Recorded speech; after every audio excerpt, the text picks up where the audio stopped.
સુરત જિલ્લામાં એક અનોખી અને લોકોના હિત માટે પહેલ હાથ ધરાઈ છે. રાષ્ટ્રીય કાનૂની સેવા સત્તા મંડળ તથા ગુજરાત રાજ્ય કાનૂની સેવા સત્તા મંડળની માર્ગદર્શિકા હેઠળ જિલ્લા કાનૂની સેવા સત્તા મંડળ સુરત સતત પ્રયત્નશીલ રહ્યું છે કે સામાન્ય નાગરિકો સુધી ન્યાય સરળતાથી અને મફતમાં પહોંચે.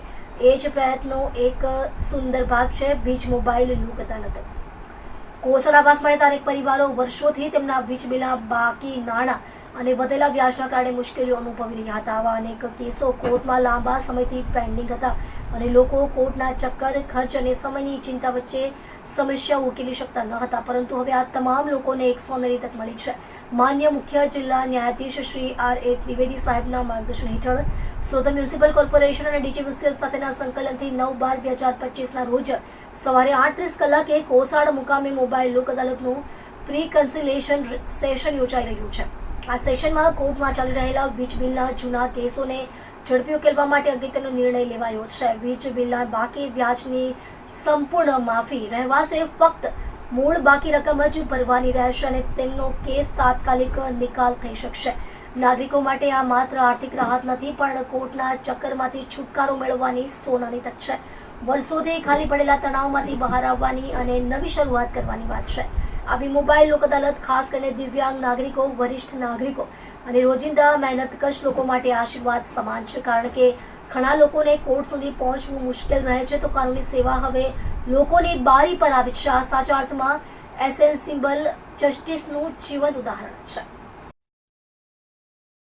રાષ્ટ્રીય કાનૂની સેવા સત્તામંડળ નાલસાના નિર્દેશ અનુસાર સમગ્ર દેશમાં 13મી ડિસેમ્બરના રોજ સને 2025ના વર્ષની આખરી રાષ્ટ્રીય લોક અદાલત આયોજિત થનાર છે.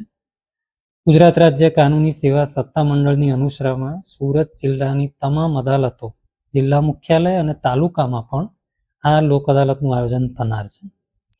આ લોક અદાલતનો લાભ છેવાડાના માણસો સુધી મળે અને એનો વધારેમાં વધારે પ્રસાર થાય તે માટે સૌથી નવતર પ્રયોગ આ વખતે સુરત ખાતે અમે એવો કર્યો છે કે જેમાં એક ક્લસ્ટર કોસાડ આવાસ ખાતે જ્યાં આશરે 400 જેટલા રહીશોનો વીજ મીટરનો પ્રશ્ન કે જેમાં DGVCLના નાના રકમનું ચૂકવણું બાકી હોવાના કારણે તેમના મીટર કાયમી થઈ શકતું નથી, નવું મીટર ફાળવી શકાતું નથી, અથવા તો સુરત મ્યુનિસિપલ કોર્પોરેશન જે LOTના કેપેસિટીમાં મીટર ધરાવે છે અને વીજ બળતણ કોઈક અન્ય કરે છે એના કારણે મીટર રેગ્યુલરાઇઝ નથી થતું.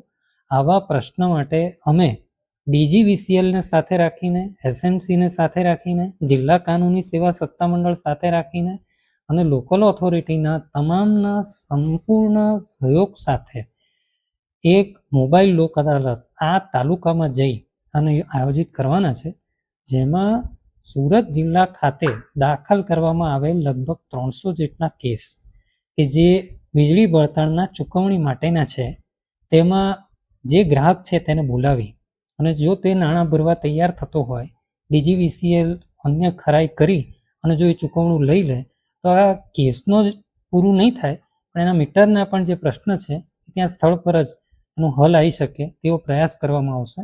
તેવી વ્યવસ્થા અમે આ વખતે ગોઠવી છે.